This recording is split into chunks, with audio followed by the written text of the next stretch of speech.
All right, everybody. Well, welcome to episode 2 of our podcast, Real Talk with a Foot Doc. So, I am joined by Doctors David Schweibish and Dr. Edgar Sy. I am Dr. Tim Miller, and here our goal for today is the how. We are podiatry, and as podiatrists, how can we help our patients?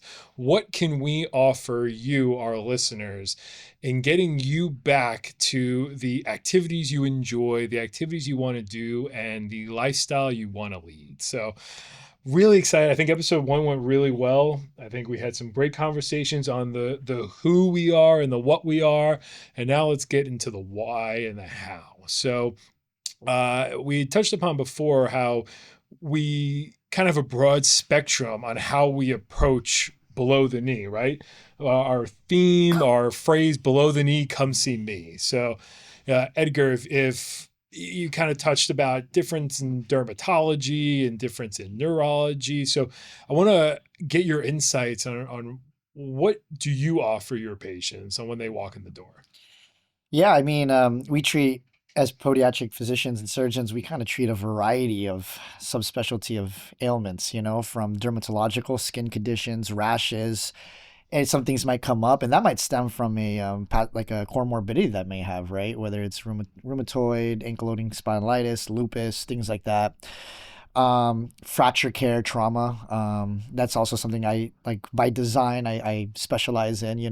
Whether I live or my office is near the Miami Dolphins stadium. That's So, awesome. usually after every tailgate, there a little bit of liquid courage. People kind of want to jump fences and things like that. Yeah, you need to drink after you've watched them play a lot. That's true. Just That's saying. true. That's Especially that's a different podcast. But especially out of this next season. Right. But or even a weekend warrior or an athlete, a collegiate or a high school athlete spraining their ankle, and whether they see somebody, whether it's they come initially or after they try with themselves going to Walgreens or Dick's Sporting Goods and getting an ankle brace. And then the other one is usually like arthritic or deformities as well, right? Flat feet, whether it's pediatric, funny enough, right? And then the parents are starting to notice, hey, my son is starting to have a low arch. Is this okay? From there, like we're able to do x-rays, right? As a podiatric physician, we're able to read. So it's a little bit of radiologist there, pediatrics because it's a child, and just understanding growth plates and all these other things that we look at, we're able to educate the parents and telling them like, hey, everything's okay. And that's just a few that I see. I don't want to steal the thunder. And No, man. No, like listen, that, I think yeah. those are some great insights. So, Yeah. and I agree with all that. I think a lot of it the reality is we pull a lot of different things together. I mean, that's pretty obvious in the conversation we've had about all the different specialties that we integrate with. And I think that's of greatest value to most of the patients that we see because so many of them, either they're getting tunnel vision through what they're thinking is wrong with, with their feet or with whatever problem they're presenting with, or they've seen a different specialist who maybe has a certain type of tunnel vision about what they think the problem is. Sometimes we can tie things together a little bit better, just bringing in that multimodal approach. And I think that is ultimately where a lot of patients do get relief with us, where they may not with some other specialties. I think that's awesome. And one of the things you guys kind of both touched upon too, one of the things I love about it is that we offer a lot of diagnostic capabilities in our office. What does that mean? So in my office, I have an x-ray machine, right? That x-ray machine, as a patient coming in, doesn't have to go to a different facility to get x-rays that's done. huge. Yeah. Huge, right? So one-stop shop. One-stop, and Yeah. and that's what I preach. That's what one of the things I love about podiatry is that I really think it's a one-stop shop, right? It's something that we, as a practice and as a field of specialty, can offer patients one in and get what you need, and then you can get out, right? Nowadays, everybody's schedule is busy. I feel like every time I'm helping a patient make an appointment, they're pulling out their phones. They're like, well, let me check to make sure if that day works and that time works and all that, because everybody's so focused and fixated on what they have to get done, like what's on their schedule. Time is money, man. I mean, Well, that's it. Between work schedules, Yeah. dealing with kids, dealing with family members you're involved with. Yeah. All of that matters, and every day that you have to spend trying to work around getting to an imaging center for some type of imaging, or trying to figure out other labs. A lot of offices, at least within the spectrum of podiatric medicine, really do function like a one-stop shop. Yeah. I've got ultrasound in my office on Yeah. top of X-ray. I know Yep. there are a lot of docs out there with CT scanners, weight-bearing Yeah. CTs or even MRI in some Mhm. Yeah. cases, especially more academic centers, maybe like what you've got there. But Mhm. I mean, having that capability within your office setting is immense, because you not only get to the heart of the objective criteria that gives you a diagnosis, but you're expediting care. You're getting that patient back to pain relief quicker. That's it, man. So, That's what we can offer. Yeah. And then from there, I think it's great because then if you have different modalities to help the patient, and then from there, it allows us to, like you said, hone in, be very specific with our treatment plan, whether it's, shoe wear, injections, right? Because we also do amniotic injections or biologics, not to get into detail, but we have that of like, there's also similar to physical therapists, right? Like with something called ionophoresis, but we also have, shockwave or laser therapy, and we have a variety of treatments. So yeah, I think there's so many avenues where we could help our patients when it comes to that. Again, avenues, right? Number of things that we can offer. And Mm-hmm. one of those things as well, too, and Edgar, you kind of touched upon it before, is the age range, right? Yeah. So in my practice, I see as little as 2 or 3 months old, Mm-hmm. versus as old. I had patients the other day that were 102, right? So that 102. 102, and she was very spry, very with it there. But That's great. we can treat all ages and all pathologies, right? And that's, Mm-hmm. I think, in the day and age of modernization and specialization, Mm-hmm.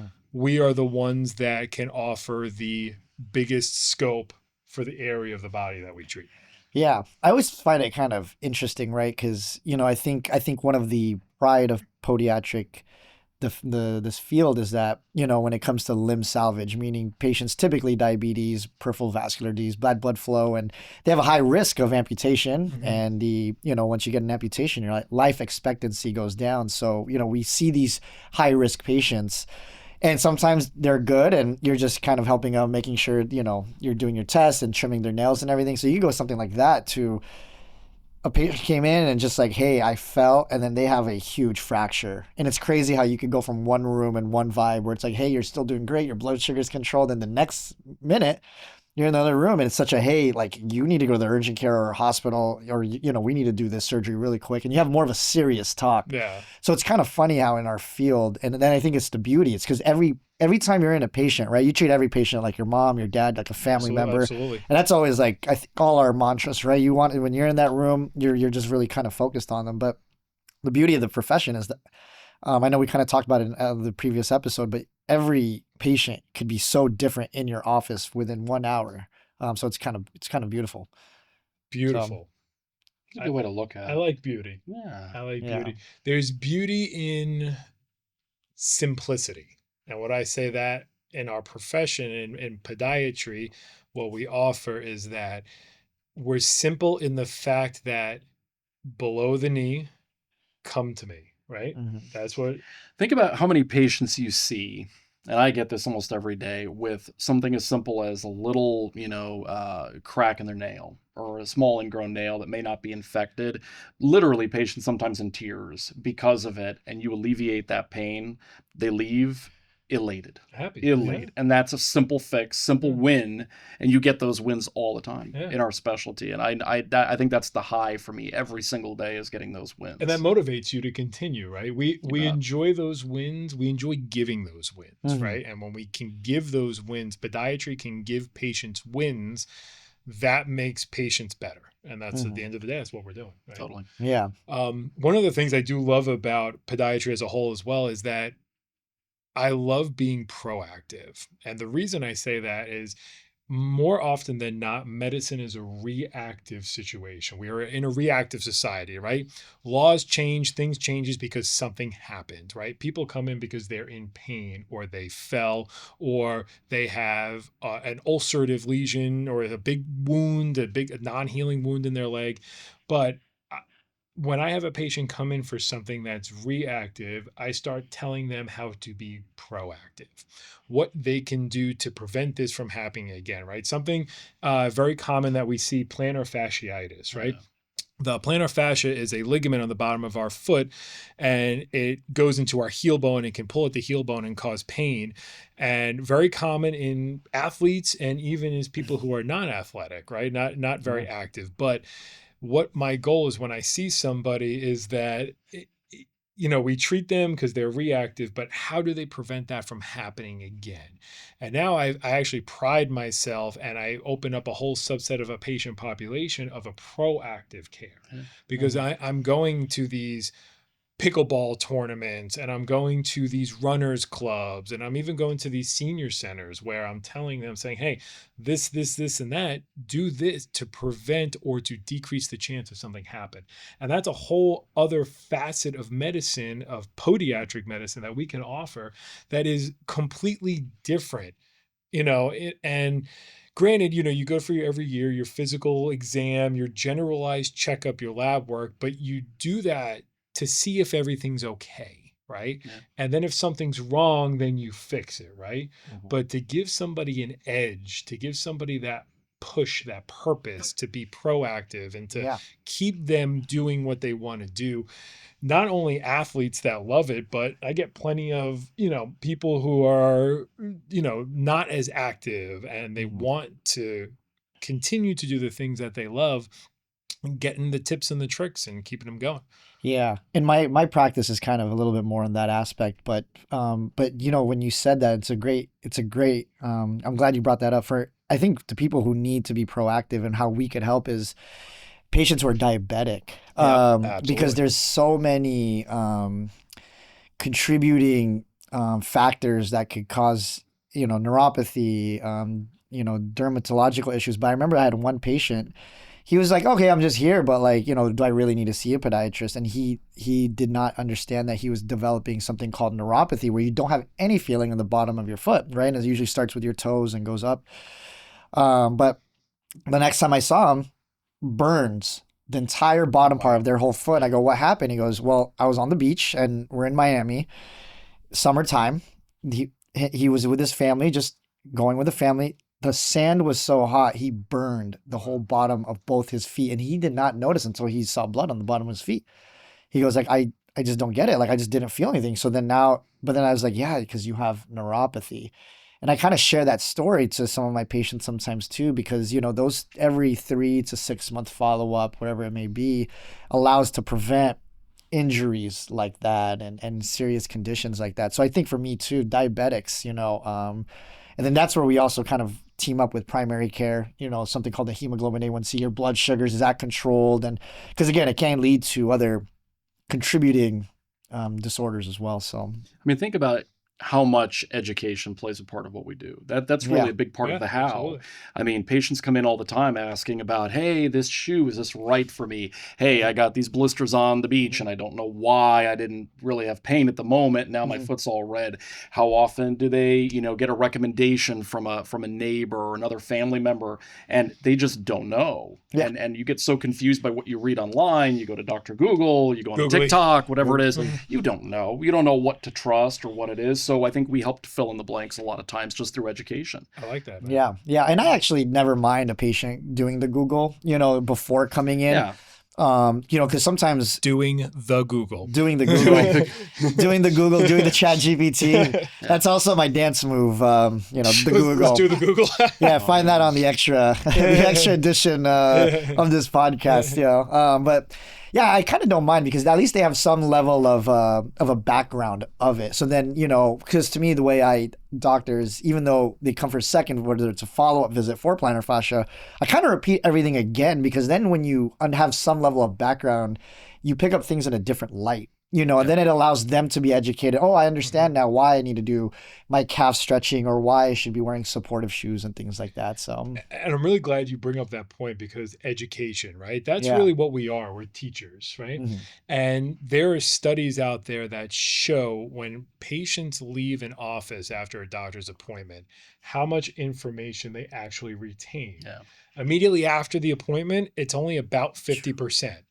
Next day, it's down to 20 to 25%, and it gets less and less as that time goes on.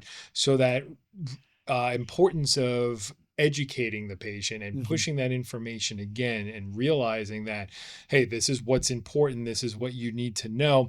And I encourage anybody who's listening who has gone to a podiatrist or is looking to go to a podiatrist or thinking about it is make sure you ask questions, right? That's how you're going to know, that's how you're going to expand your knowledge. And if you leave the office and you forgot to ask something, don't wait. Call, leave a message, get in touch with the office staff, or they're now messaging systems through certain medical record systems that you can message the Like doctor as well, ModMed. like ModBed. There you go. But there's things that you can do to get in contact. And Yeah. I always encourage patients to make sure that they are contacting and getting their questions answered, because that's something, if your mind's not at ease when you leave that appointment, then I didn't do my job, right? And that's why we want to make sure that we are educating. And that's why the whole purpose of this specific episode of our podcast is the how. How can we do this? How can we treat you? How can we make you better? Yeah. So Funny enough, I started giving all my patients my email. That way they could also have it accessible and you could, just ask questions. So I promote it. I agree 100%. Yeah. I promote, hey, if you or the family, like when they go home and they Yep. speak to their children or their significant other, and Yep. they're like, wait, I kind of was a little lost and they mentioned it, or if they have a question that they didn't think about, yeah, they have that availability. Absolutely. So yeah, I agree about the promotion of like asking us questions Yeah. and everything. So I just want to take a second to thank Orlando Production and Doug Loran. They're the ones that helped put this together and set up this studio. It's absolutely fantastic. OP helping us OG. out. The OG Doug Loran. This is awesome. So yeah, great friend, great person, great human being, and the fact that we could spread awareness in our field. So thank you very much. Yeah, man. this is great. Amazing resource for our patients. Yeah, absolutely. Yeah. Yeah, look at the screen. For our audience. Yeah, thank you for photoshopping me to make maybe look a Your little tan tanner. line is amazing. Shut up. Yeah, I mean, a little tan. So I know, so it's cool, right? Because so far, I think just trying to see how much we do, right? It's not just nails or whatever it may be, or just we talked about trauma, orthotics, things like that. So what are some of the stuff that you see the most in your office? That way they can kind of appreciate the differences and how much we do. So what are some of the stuff that you guys see the most? So I think ultimately what we notice, at least as doctors, and I'm pretty sure this applies across all specialties of medicine, is that a lot of it can be regional or perhaps based upon, how large the population is, how rural it is. I'm in an environment with my offices where I'm in a beachside community, a lot of snowbirds, a lot of retirees who are relatively healthy and very active. So we get a lot of those weekend warrior types. We get a lot of boomer athletes. We got a lot of people who come down escaping cold weather up north and they want to get out and enjoy the sun. So in my practice, we deal with a lot of sports medicine. We deal with a lot of aches, pains, strains, flaring up of arthritis, dealing with tendinitis, dealing with plantar fasciitis, dealing with, little broken bones and things that are the product of being active. That's really the extent of my practice. I don't deal as much with the more very serious pathology that I used to see more in Jacksonville, in the inner city, more urban environment, much unhealthier patients. I was in the hospital a lot more, dealing with very complex type of pathology, whereas now more of what I do is outpatient. So completely kind of different demographic, different patient care, different level of experience, even as a physician. Actually, how my day-to-day goes varies significantly simply because of that. So, and I love that. I love that about podiatry. I love knowing that because I simply moved myself geographically, I've had to kind of adapt to that. Now, not to say that I can't deal with more complex pathology or go into the hospital environment, but I've built my practice to kind of be what I want to see. And patient selection is a really big part of that. I think that's a good topic for another episode down the line, but how you actually structure the environment, the types of patients that you actually interact with on a day-to-day basis makes me kind of an expert in a certain subsect of podiatry. Absolutely. Just like when I know I have a patient that's outside my wheelhouse, I'll send them to Dr. Miller. I'll send them down there. And you have actually. I have Yeah. You bet. Yeah. Absolutely. In a heartbeat. Yeah. So it's kind of a different, again, one of the things I love about podiatry in our profession is how varied it can be. So if I'm kind of a little bit different in that respect, where my fellowship training, I kind of specialized in some things. And because of that, now I get a lot of referrals from that because most podiatrists don't do that in aspect. Daily, day to day, I have to think of my top 3 things that patients walk into my office for is heel pain, whether it's the back of the heel, bottom of the heel, ankle pain, and some type of tendinitis, Achilles tendinitis, or any type in the foot or ankle, some type of tendinitis. Those are the top generalized. So kind of like inflammation with a ligament, inflammation with a tendon, and inflammation with bone. So arthritis, tendinitis, and ligament inflammation. But my subspecialty is more of a limb salvage in that respect. And I see a significant amount of trauma, but I also see a significant amount of patients who have wounds that haven't healed. They have tried multiple different things. What are their next steps? Or they have a foot deformity that needs to be reconstructed. What are the next steps? And that's where Dr. Schweibish has sent me some patients where a patient has a significant deformity, whether it's from birth or whether it's a foot that's flat, or whether it's a foot that's really high in the arch, or there's a process called Charcot, which, that's a whole nother podcast that we can talk into, that their foot needs to be reconstructed, right? And I can do that. I also do muscle flap surgery, where basically if patients who are coming in who are possibly facing an amputation of a leg versus a reconstruction of the leg, they're almost at a point where it's do the very last thing or lose their leg. And I'm usually that last step. So I take a muscle from one part of the leg, I'll move it to a part of another, and we'll help it to heal in that way to give them a leg that they can use afterwards. So, so that's kind of like my varied in that respect. That's really cool because, kind of when people, when you're born with a congenital deformity, you kind of don't know who to see. Sometimes if it's because of a nerve, are you seeing your neurologist? But it's cool to know that like there's podiatrists like yourself out there that could, have a higher quality of life because there are options like, I'm sure you start with like a bracing and things like that, and then work your way to a surgical. But at least that's good to know as in the field of podiatry, you have that availability to, hey, just because you have this, we have options, conservative and surgical, which is the beauty of it. 100%. And when kind of going off what you're saying is, some parts of medicine, some people of medicine are about the quickest option. And I get it because sometimes that's what's needed given the scenario. But some things that we offer, because we are specialists in the lower extremity, in the foot, ankle, and leg, and podiatry can offer, is that we care about that. We know that the best solution may not be the fastest. Sometimes it is, but we can offer a whole release on life or giving them back what they want to do. And that's something that when I get patients come in who they think I'm going to talk to them about an amputation, and I turn around and I'm giving them a plan of what we can do to save it. That's the smile on the face, the happiness, the lightness that I see. And when it works, because unfortunately sometimes it doesn't work all the time, but that's a given in medicine, right? That's why they call it practicing medicine, because we can't perfect medicine.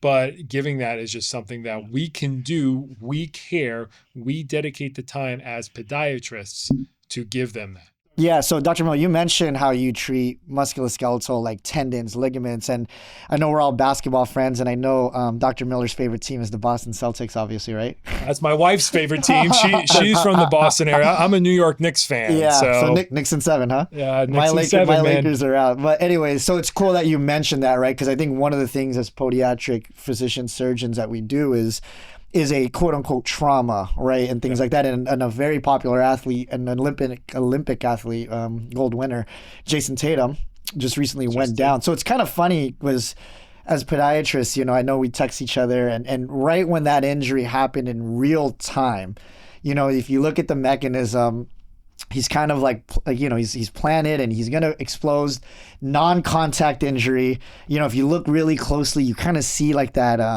it's like whipping effect. Yeah, like that ripple, that movement in the back. Shockwave, yeah. Or what's that? A curtain, like a curtain going up. Yeah. I'm blanking on the name right now, but it's kind of cool as well because we see that, and without even examining an athlete like Jason Tatum, you kind of could go, it's torn, and you're waiting for the next day for the sports, the social media MRI results for a advanced imaging MRI, and we do perform MRI, or we evaluate with MRIs, but it's kind of cool because we do treat that as well surgically. I'm sure in your guys' office, you guys have the availability of treating those with new techniques, minimal invasive things like that. But I think it's kind of cool because going off that, it could be somebody coming in, a weekend warrior, like you mentioned, but then also an Olympic athlete like that. Like we kind of know, without even. So I think that's kind of cool. You mentioned musculoskeletal injuries. Thanks, man.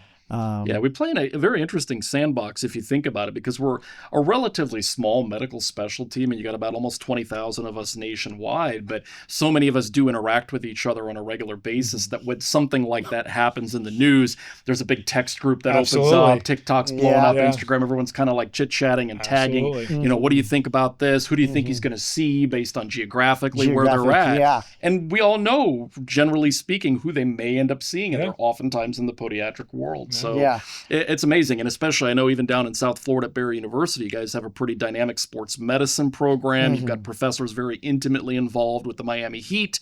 Yeah. Amazing experiences for students coming through the pipe, to get exposure to that kind of world. I mean, it's very unique. It's very true. It's very true. And then as it adds on, like Aaron Rodgers, for instance, had that type of surgery. I'm assuming I didn't see what exactly they did, but how is he on the field so quick and things like that? And I think as podiatric surgeons, we're able to kind of understand there's a new technique and things like that to kind of allow them. Aaron Rodgers.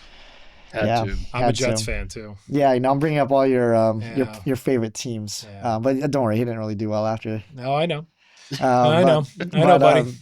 Thanks, man. But it is cool to see, as in the field of podiatry, we have that availability to kind of understand that. And when the day-to-day patient, right, the weekend warrior sees a professional athlete, of course, they're going to want to seek that, be like, hey, how are they able to do that? And then now we're able to educate them and perform the procedures. So it's kind of, have that availability. So I think it's kind of cool. Again, you're preaching what we've been saying this whole time is a one-stop shop. One-stop shop, exactly. That's what we like to offer, and I think it's really cool. And so I know we had kind of mentioned a little bit about before is we've talked about some surgery things, but we do a lot of conservative therapy as well because, even though surgery may be indicated at some point, it's usually never the first go around, right? We want to offer things that we can tailor to our patients. So our audience, we really want them to know that podiatry can offer things that are non-invasive, right? We can do things and help you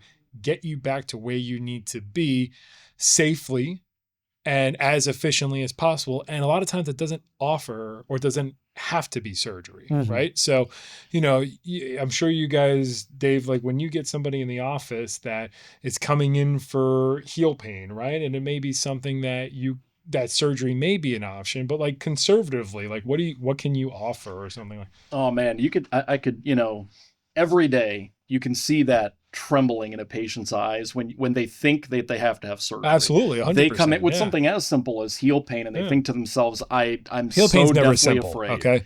It's not. It's very complex to really actually break down. Yeah. There's so many different things that can cause heel pain. We know that very intimately. But patients, they start the Googling process and they start going down a rabbit hole. And many of those things lead to, you may need surgery.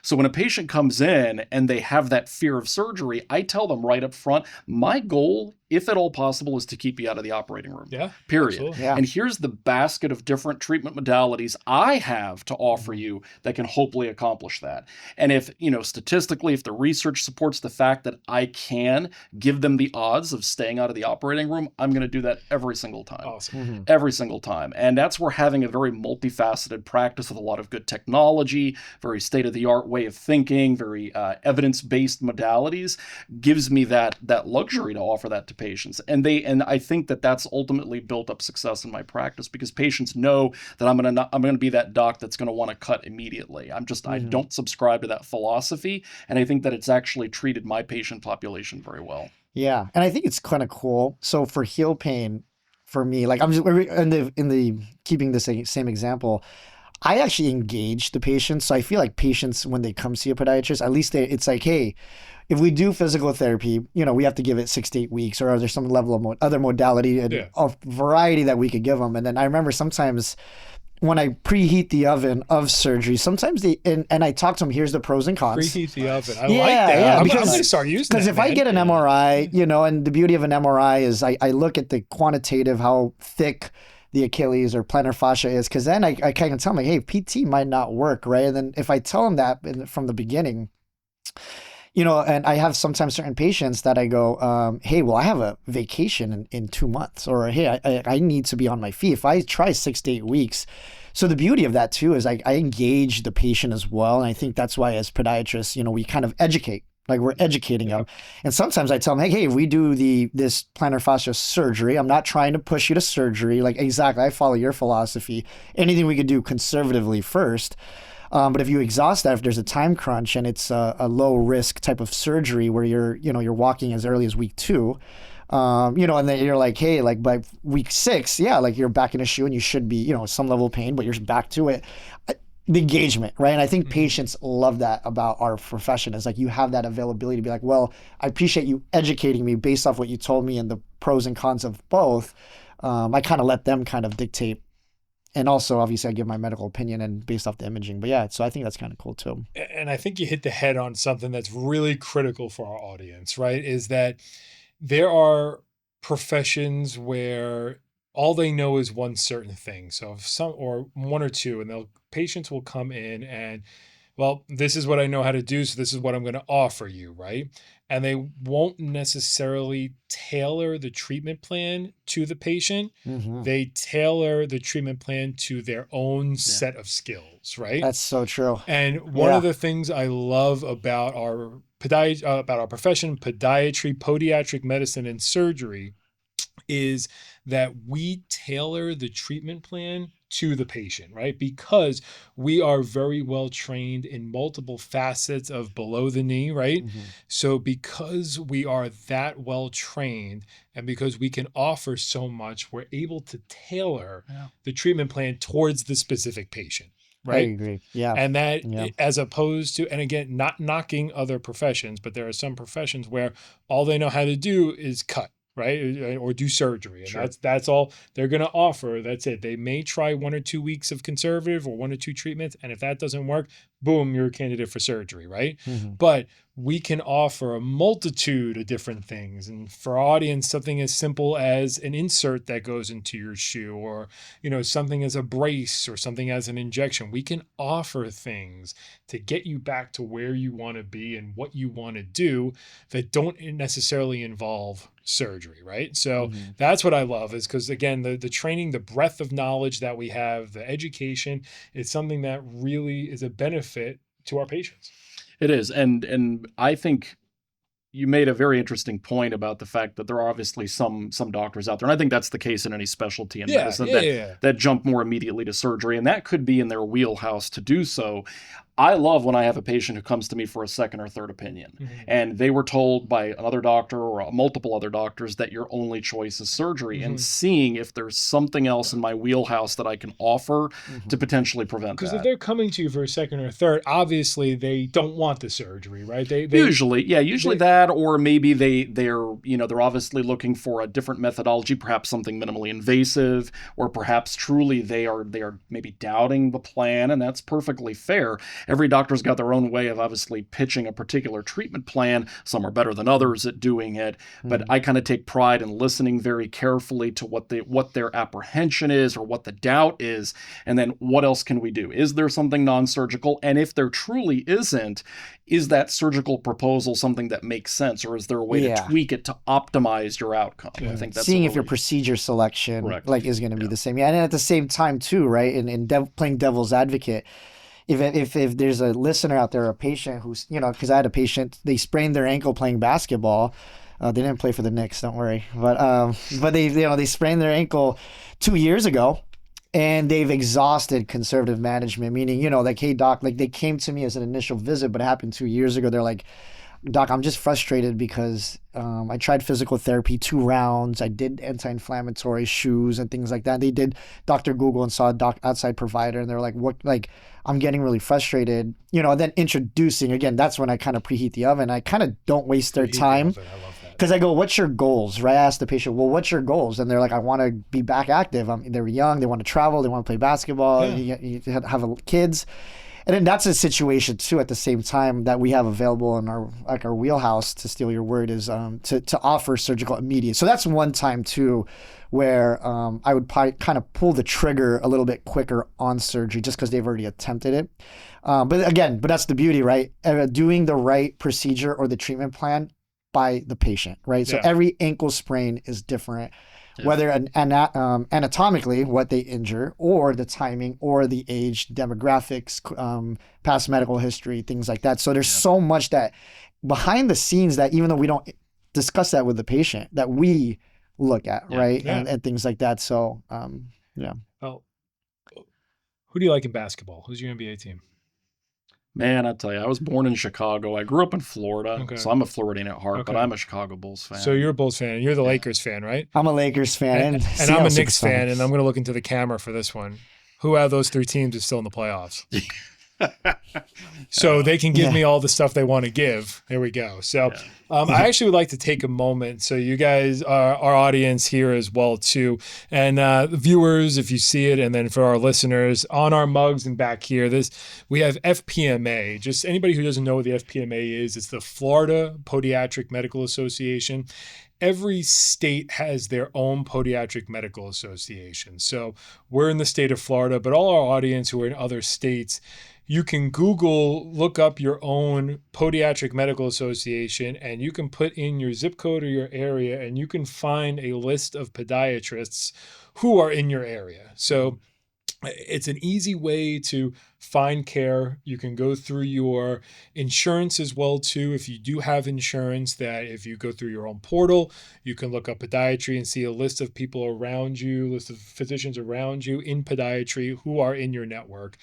Also, and I know plenty of offices we do take self-pay patients. So I treat patients who don't have insurance, and we offer self-pay packages as well. So, no matter what you have going on, no matter what insurance you have or no insurance, there are doctors, podiatric physicians who specialize in treating the lower extremity, the foot, ankle, and leg, that can help you. So I really want our audience to know that. And that's why this episode is about the how, right? How can we do it? How can we help you?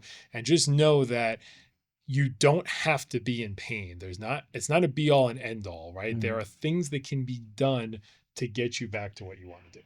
And thank you for bringing that up.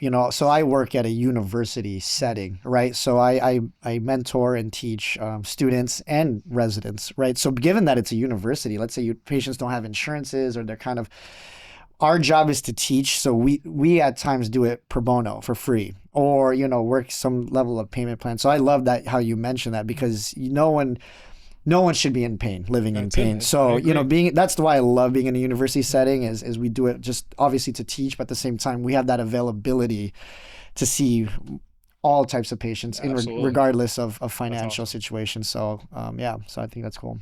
Yeah, and I think every, even treatment modalities specific within our practices can also be tailored to accommodate different levels of opportunity for different patients to reach. So, like you have certain patients who know that they can't take time off of work to go to physical therapy every single week, multiple times, take time from their work or their kids, for example.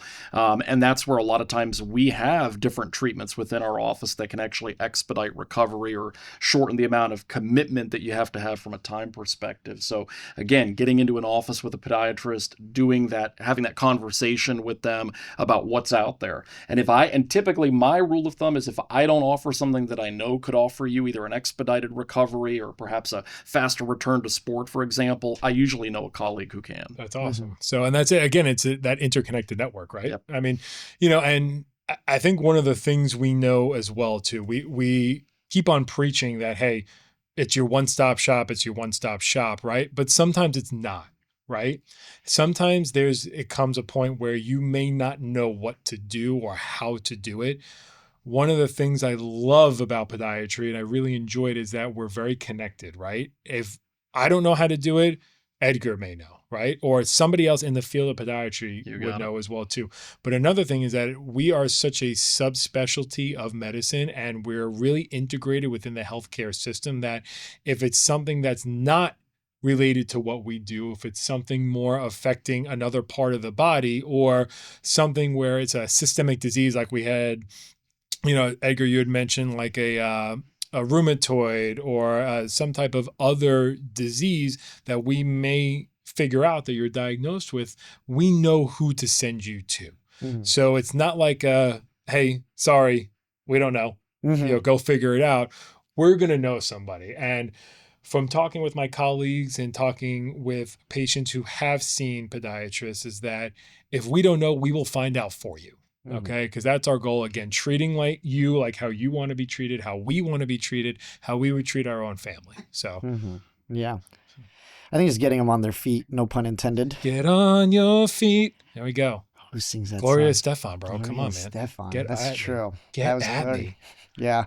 We might have to do the occasional little song and dance here on this podcast. Listen, I think we've been songing and dancing the whole time. We'll drive up the YouTube views. I'm Filipino. I'm ready for the karaoke. So you just bust it out. Yeah. So you let me know. So I think, about podiatry, I kind of have a hot take for this. I think podiatrists are the best in treating all ailments of foot, ankle, and leg deformities. And I'll tell you why. 4 years of specialized podiatric schooling, 3 years mandatory residency, and then an optional 1-year fellowship, right? And I think within that time course of all those patient interactions, encounters, surgeries that we're in, allows us to kind of get into training. Now, compared to other specialties who are, to compare, right? You do a generalized schooling, you do a generalized 5-year residency, and then you do a 1-year specialty in foot and ankle, right? So I think that 1 year versus our 4. Don't get me wrong, I do think there needs to be some level of standardization on the surgeries and things like that. But I do think that us, given that we have 3-year residency and then 1 year, it just allows us to kind of, as a field, treat ailments the best. Look at the way medicine's evolved in general. Everything now is hyper specialized. You've got specialists for every little component of the body, and then even subspecialized within that. And I think ultimately, if you've got foot and ankle pathology of any kind of lower leg problem, you would think you'd want to see the most qualified person for that. And that would be the person who's probably had maximal exposure, just from a volume standpoint, over the course of schooling, residency, and fellowship. And then obviously in practice, all we're seeing is foot and ankle pathology. We're not dealing with shoulder problems. We're not dealing with spine problems. We're not dealing with general care. We're focused the entire time. That kind of experience is what affords you to see a doctor who actually has a very thorough understanding of what it is that we do. I know that when I'm a patient, I obviously want to see the person who's not only qualified, but also truly specialized in what it is that my problem is. And that's where we exist in the world of podiatry. Yeah. Yeah, I have a lot of pride in it. There's even more medical literature stating, when we're comparing as podiatrists versus other subspecialties, that the complication rates are getting lower. Now, I think it's a trend that needs to be continued. I know it's kind of early, but I do think that in our field, that we should take dominance, and I think we're kind of the best in that foot and ankle. And I think when patients kind of come, they should see podiatrist. Yeah. Edgar, think about this for a minute. So we're a specialty that's obviously evolved over time. I mean, when you look at where we were as a medical specialty 50 years ago, it was very different. I mean, obviously our training has evolved, the level of schooling that we go through has evolved, and we're to the extent now where we have 3 years of surgical residency training plus optional fellowship training. So we're in a completely different playing field in terms of what treatment modalities we can offer our patients, not only non-surgically, but surgically, surgically that we never had at our disposal 40 or 50 years ago. And that's a very powerful thing. And so when you're seeing a doctor and you actually have an understanding of what their background is, then you can kind of wrap your head around what they're going to be able to do for you as a patient. And I think ultimately that's also where FPMA comes into play, because it's about education. The association is a platform for patients to have an understanding of not only who's in that playing field, but also how we got there. Mm-hmm. And that's really a testament to what we do for each other, how we do play in the sandbox together. The fact that if you see one FPMA member physician, we likely have collaboration with other doctors in that network. And I'll be the first person to tell you that I do collaborate with people outside of the podiatric network. I don't want a patient to think that because I'm a podiatrist, if you have foot and ankle problems, I've got tunnel vision and I'm only going to have you see another podiatrist if it's truly something that's outside my wheelhouse that perhaps I think you're better served treating surgically. I play with doctors in every medical specialty, and I'm going to do what makes the most sense for my patient. That's it, man. At the end of the day, it's about treating the patient, right? Period. It's about getting what's best for the patient and giving them what you would want to get, like what you would want to give your family. And we know that based off our training, based off our experiences and education, we know that we are very well educated in what we do, right? In that below the knee, right? And if there's something that we're not sure about, I guarantee you we know somebody that is sure about it. So, but one of the things I love is that I've realized podiatry as a whole, when people walk into the office, we can do something for them, right? We offer that something can be done to make them better and get them back to doing what they want to do. So, and I think that is a distinction for our medical profession versus other medical professions. So surgical and non-surgical and all that. Yeah. It's a good way to look at it. Mm-hmm. We are in a very unique wheelhouse in that it's a very, very complex part of the body. The lower leg truly is. Yeah. Not only the nerves, the muscles, the tendons, the ligaments, the joints. I mean, the skin, all these zones within our region have complex pathology associated with them. And that's why we have subspecialists. We have people within our field, like, for example, Dr. Tracy Vlahovic, world renowned in the field of podiatric dermatology. Talk about a subspecialty. But there's that much room for that level of expertise within what we provide. Absolutely. I treat plenty of dermatology in my practice, but there are people out there who have gone into the depths of understanding of those problems and the research behind it, that they are truly a globally recognized expert in that field. And we have that within our field. And that's awesome. A very privileged thing that we have for our patients. It's funny because based off that, one of the cool things about podiatry is that there are podiatrists who are fellowship trained in certain things. You have fellowship trained dermatological podiatrists. You have fellowship trained infectious disease podiatrists. So it's something where, you're not going to go to a different medical profession and have a dermatologically fellowship trained orthopedic surgeon. Correct. Right?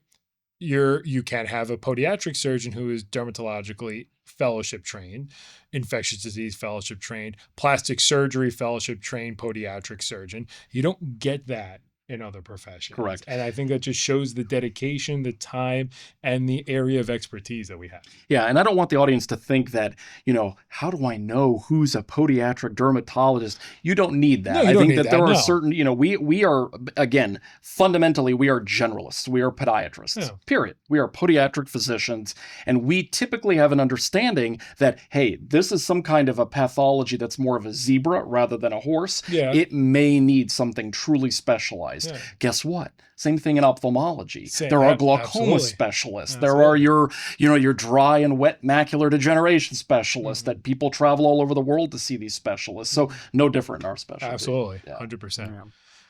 So right now, I have the privilege of working at Barry University. It's finishing up my first year teaching. It's been great. I learned from them, funny enough, as much as they learned from me. So doesn't professor sound really good before your name? Yeah. Professor Sy. It's has a nice ring to it. Professor Sy. Yeah. Professor Leslie Chow. Leslie Chow. Yeah. It is kind of weird saying it still. I don't know. It's weird, but it's funny. My colleagues who taught me, like, I never call them by their first name. I still call them by their last name and stuff like that. So it's kind of funny. So even though we're But anyways, yeah, it's kind of weird ring to it. But it's funny. So yeah, a lot of these students are kind of coming in now in our field, very excited. There's bigger understanding that when it pertains to surgery, foot and ankle surgery as a subspecialty is one of the fastest growing and one of the most innovative, right? And now patients are coming in and they're Googling these things and they're seeing things like minimal invasive surgery and things like that, right? How do I fix a bunion now with 3 poke holes versus your traditional open?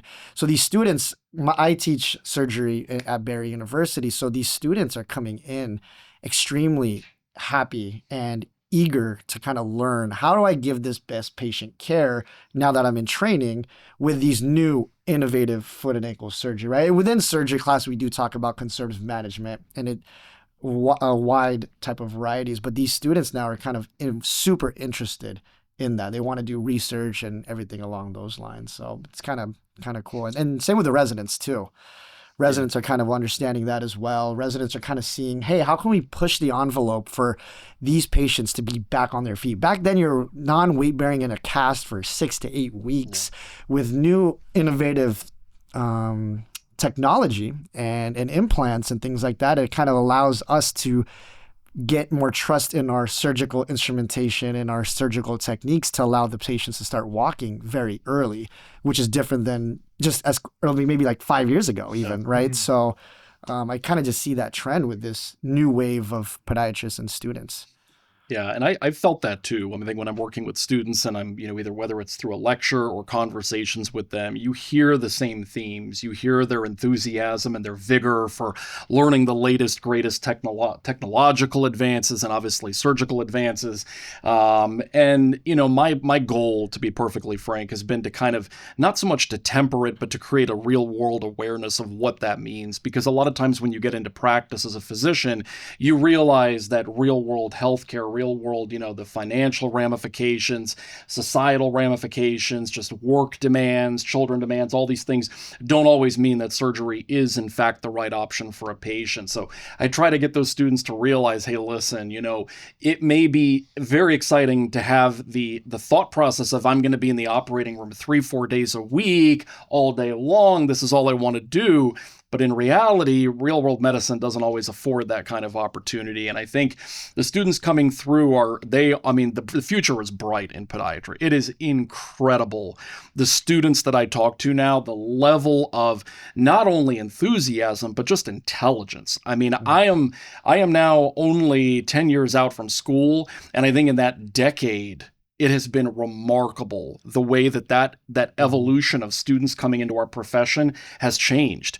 I am almost terrified for like the students coming out from your residency training as to what they're going to offer patients compared to what I can offer patients. But it's exciting. I know that my patients are going to be in good hands with the future podiatrists that are out there. That's awesome, man. That's and even you talk about the students who have that passion for education, but for our audiences, patients have a passion for education too, right?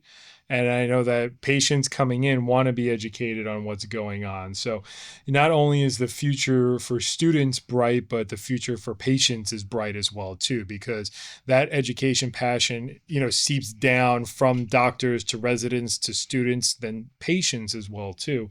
And, at the click of a button, people can get all the information that they think they want or they think that they need.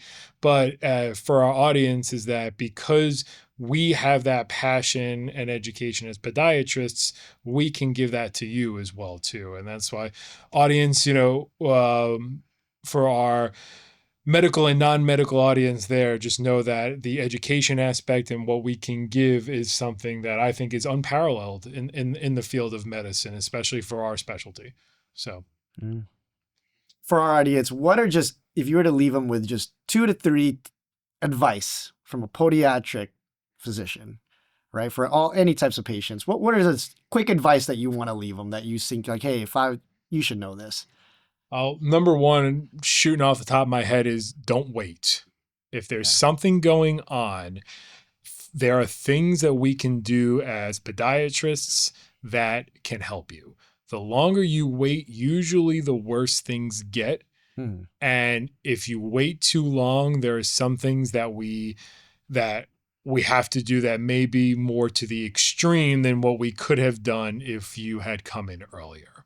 And I just view that in the context of pain. I view that in the context of a wound or a scrape or a cut that's not healing, that can lead to things down the road where I may have to talk to you about surgery, as opposed to, well, if you had come in earlier, that we can talk about other things. And that's why, so don't wait.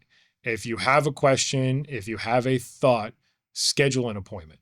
Okay. It's nowadays, there are so many resources to schedule. There's online platforms, there's text messaging services, there's even just calling, whereas there's specialized people who schedule appointments.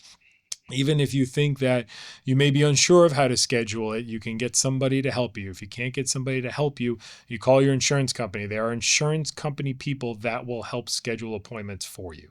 There are way too many resources out there now.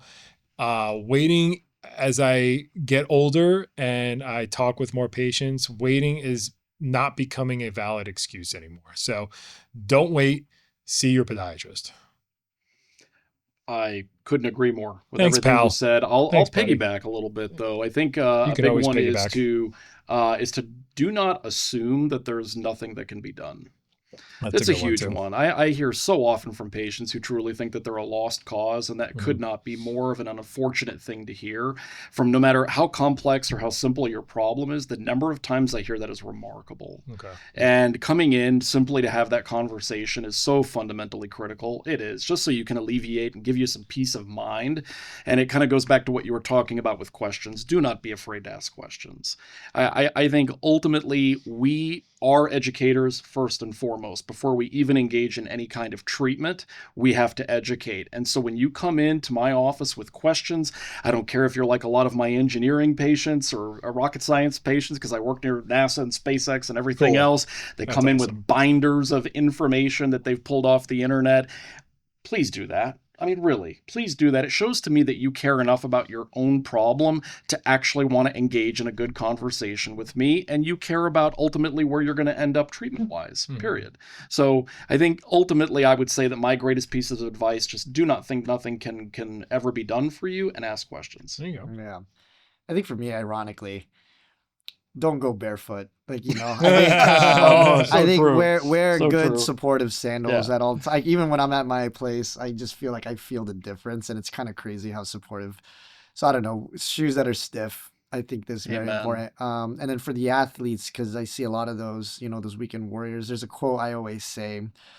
Ankle sprain is like love, easier the second time around, right? So I feel like for my other advice Okay. for anybody who's who's active is, if you sprain your ankle, come see us, because I do think that you do have that propensity to sprain it again. And I don't know, just random advice for I like random, Shakespeare.